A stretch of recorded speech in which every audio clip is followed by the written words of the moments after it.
Hello साथियों, नमस्कार। मैं राहुल सोलंकी एक बार फिर आप सभी का स्वागत करता हूं अपने छोटे से प्यारे से प्लेटफॉर्म समर्पण क्लासेस पर। और मुझे उम्मीद है कि आप बहुत अच्छे होंगे और आप सभी लोगों की तैयारी बहुत ही बेहतर तरीके से इस समय चल रही होगी। मैं आज बात करने वाला हूं रेडियो ऑपरेटर वाले बच्चों के लिए, जो इस समय बिल्कुल तैयार हैं अपने एग्ज़ाम को लेकर, और पूरी तरह से तैयारी भी आप लोगों की हो चुकी होगी।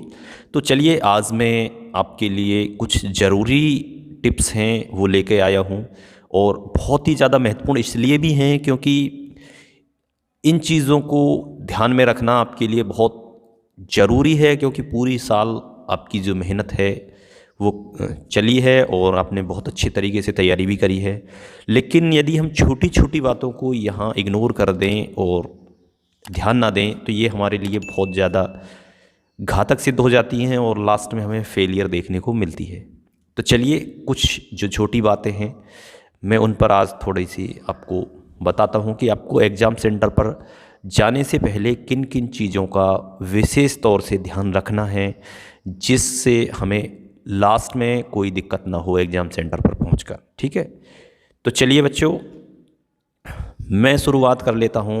देखो, मैंने बहुत अच्छे तरीके से आप लोगों के लिए सारी चीज़ें एक नोट्स के तौर पर तैयार करी हैं, और फिर मैं उन्हें क्रम बाई क्रम आपको समझा रहा हूं। ठीक है, सबसे ज़रूरी चीज़ जो है, आपको ये ध्यान रखना है कि आपको टाइम से पहले अपने एग्ज़ाम सेंटर पर पहुंचना है।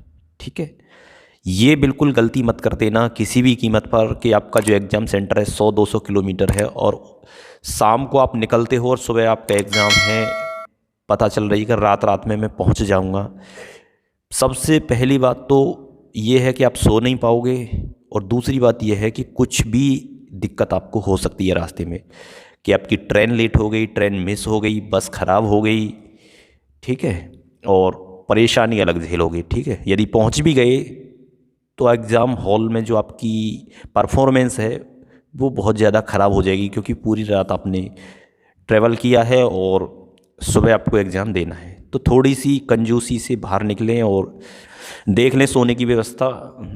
100-200-500 रुपये खर्च होंगे, कोई बात नहीं। जब आपने पूरी साल तैयारी करी है तो आप इनको बिल्कुल भी बचाने की कोशिश ना करें, क्योंकि आप यदि नहीं सोए तो आपका एग्ज़ाम ख़राब होने के पूरे चांस हो जाते हैं। ठीक है, और दूसरी बात ये रही, इन्हें साथ सारे ज़रूरी जो डॉक्यूमेंट्स मांगे गए हैं, एडमिट कार्ड वगैरह, आईडी कार्ड वगैरह, जो भी चीज़ें हैं वो प्रॉपर तरीके से देख लें एक बार, अच्छी तरीके से वो ले जाएं। ठीक है, आईडी कार्ड तो एक आध एक्स्ट्रा ही ले जाएं कोई भी, क्योंकि कभी कभी एक आध नहीं चलती है कि फ़ोटो साफ़ नहीं है, ये नहीं है, वो नहीं है, तो वहाँ आपको कोई दिक्कत ना हो। ठीक है, इन दोनों चीज़ों का विशेष ध्यान रखना है आपको, ये हमारे लिए बहुत ज़्यादा इम्पोर्टेंट है। ठीक है, बातें छोटी हैं लेकिन बहुत बड़ी हैं। जब आप कोई बच्चा, मैंने बहुत बच्चों को देखा है कि एग्ज़ाम सेंटर के बाहर गेट बंद हो चुका है और रोते हुए। ठीक है, तो इस चीज़ को लेकर एक बार मेरे भी साथ खुद हो गया था। बैंक पीओ का एग्ज़ाम था, तो मैं ये गलती खुद कर बैठा था। ठीक है, ज़्यादा दूरी पर एग्ज़ाम नहीं था, 45 किलोमीटर की डिस्टेंस थी, तो मैंने सोचा घर से चला जाऊंगा। रास्ते में लेट हो गया, 5-7 मिनट लेट पहुंचा, एक गेट बंद मिला तो वापस मुझे आना पड़ा। ठीक है, बहुत ज़्यादा तकलीफ़ होती है इस चीज़ को देखकर। तो इसलिए मैंने आपको जो दोनों चीज़ें बताई हैं बहुत ज़रूरी हैं, कंपलसरी हैं, तो इनको बिल्कुल ध्यान से करें। ठीक है, और नेक्स्ट जो है, जब आप एग्ज़ाम सेंटर पर पहले पहुंच गए 1 घंटे पहले, तो आप वो स्थान चुने बैठने के लिए जहां आपको एकांत मिले और जो दूसरे बच्चे हैं उनकी आवाज़ ना आए, मतलब उनकी जो आपस में कन्वर्सेशन चल रही है उसमें आप शामिल ना हो, क्योंकि वो अननेसेसरी चीज़ें आप बातें करेंगे तो आपको दिक्कत होगी। क्योंकि कुछ बच्चे ऐसे ही हवा में फेंकते हैं खड़े होके कि तूने वो टॉपिक पढ़ा, उस टाइप के सवाल कर रहे, ये है वो है, क्योंकि कठिन कठिन सवालों की या चीज़ों की वो बात करने लगते हैं जो मतलब एग्ज़ाम में जिनका कोई संबंध नहीं है, और आप सोचोगे यार ये टॉपिक तो मैंने पढ़ा ही नहीं है, या इस टाइप के क्वेश्चन मुझसे यार होंगे ही नहीं, तो यार मेरा तो मामला गड़बड़ है। ठीक है, तो इस चीज़ को लेकर आपको नर्वसनेस होगी, आप डिमोटिवेट होंगे, जिससे आपके जो एग्ज़ाम है उसका असर जो है उस पर पड़ सकता है। ठीक है, तो इस चीज़ का विशेष ध्यान रखें, अलग बैठें, एकांत में बैठें, अपने आप को रिलैक्स महसूस करें, और हो सके तो अपने साथ में एक कपड़ा वगैरह ले जाएं जहां बिछा के आराम से बैठ सकते हैं। ठीक है, या थोड़ी बहुत देर 15-20 मिनट आप आराम से लेट सकते हो।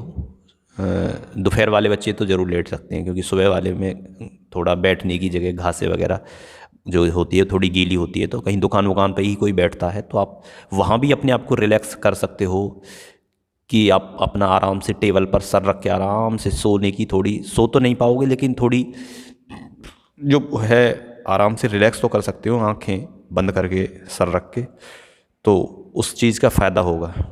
और नेक्स्ट जो है वो ये चीज़ है कि आप बिल्कुल भी एग्ज़ाम सेंटर पर पढ़ने की कोशिश ना करें, क्योंकि आपने जो साल 1.5 साल से पढ़ा है वही आपके काम आने वाला है। यदि आप एग्ज़ाम सेंटर पर पढ़ने की कोशिश करोगे तो आपकी जो एक व्यवस्थित तरीके से पढ़ाई की गई है और पढ़ाई करके आपने अपने जो माइंड में स्टोरेज किया है अभी तक, तो वो जल्दबाजी के चक्कर में, क्योंकि एग्ज़ाम सेंटर पर हर कोई जल्द में रहता है, ये टॉपिक पढ़ लिया थोड़ी देर, फिर दूसरे पे कूद गए, फिर तीसरे पे कूद गए, तो वो सारी चीज़ें अव्यवस्थित हो जाती हैं, क्योंकि हमारा माइंड है वो कोई ऐसा नहीं है कि कंप्यूटर और वो सब चीज़ें एकदम यदि हमने पढ़ ली तो वो एकदम सेट होगी, चीज़ें भूलते भी हैं और चीज़ें दिक्कत भी होती है। ठीक है, तो वहाँ ना पढ़ें।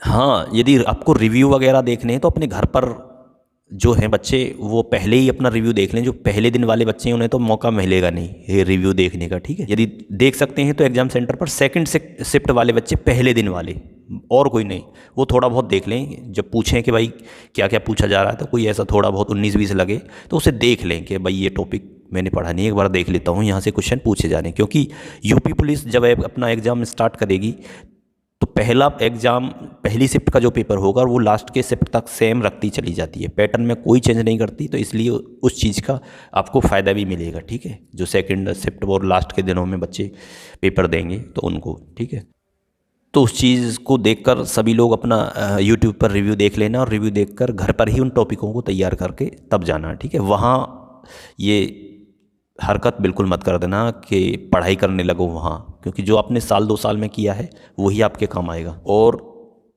खाना जो सेकंड शिफ्ट वाले बच्चे हैं वो खाना इतना ना खा के चले जाएं कि पता चले कि आपको पेपर में ही नींद आने लगे। यदि खाना खाना है, यदि क्या आपको खाना 3 घंटे पहले खा लेना है। ठीक है, और सुबह मॉर्निंग वाले बच्चे हैं तो उनके लिए खाने का तो ऑप्शन ख़त्म सही हो जाता है। यदि खाना है तो थोड़ा सा ब्रेकफास्ट कर लें, बहुत हल्का सा ब्रेकफास्ट में आप कुछ भी खा लें, 2-3 पूड़ी खा लें, कुछ भी जो मिल रहा है आपको वो खा लें वहाँ, क्योंकि यहाँ चॉइस की जो गुंजाइश है वो थोड़ी ख़त्म हो जाती है यानी सेंटर के आसपास पहुँच के। तो पता चला कहीं जूस मिल रहा है तो थोड़ा जूस पी लें, और जैसी व्यवस्था बने तो ना तो खाली पेट जाएँ बिल्कुल, और ना ज़्यादा हैवी डाइट लेके जाएँ।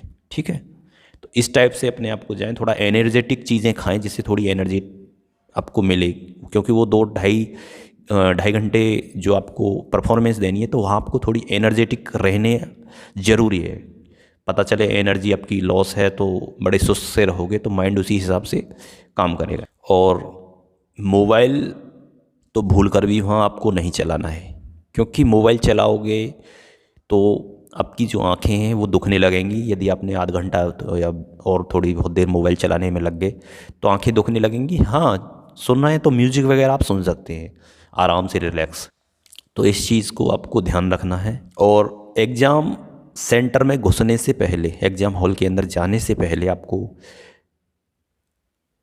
40 से 45 मिनट पहले अच्छी मात्रा में पानी पीना है, और जाने से जस्ट पहले आपको एक बार टॉयलेट ज़रूर होके जाना है, क्योंकि पानी आपने पी लिया, आप बिल्कुल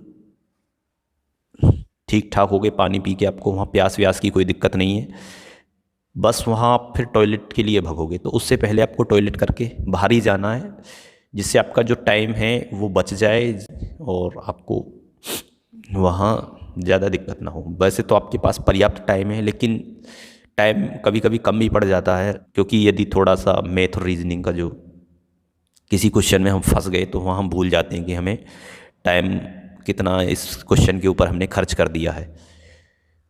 तो एक वीडियो में वो भी लेके आऊँगा कि एग्ज़ाम हॉल के अंदर आपको कैसे हैंडल करना है एग्ज़ाम को। ठीक है, तो ये तो सारी चीज़ें जो थी प्रॉपर तरीके से कैसे आपको जाना है, क्या लेना है, क्या नहीं करना है और क्या करना है, इन चीज़ों के बारे में मैंने थोड़ा सा आपको गाइड किया है।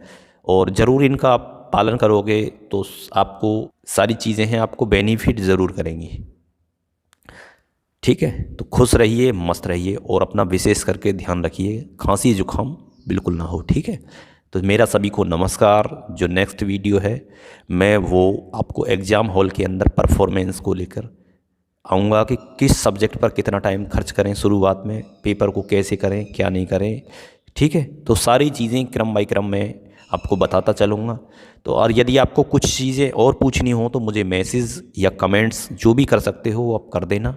मैं आपकी जितनी मदद होगी पूरा टाइम निकाल के आपके लिए एक अच्छी सी स्ट्रेटजिक वीडियो आप तक पहुंचा दूंगा, क्योंकि इस टाइम हमारे भी एग्ज़ाम कुछ चल रहे हैं तो थोड़ी सी व्यस्तता वहाँ भी रहती है। ठीक है, तो चलिए, मेरा सभी को नमस्कार, जय हिंद।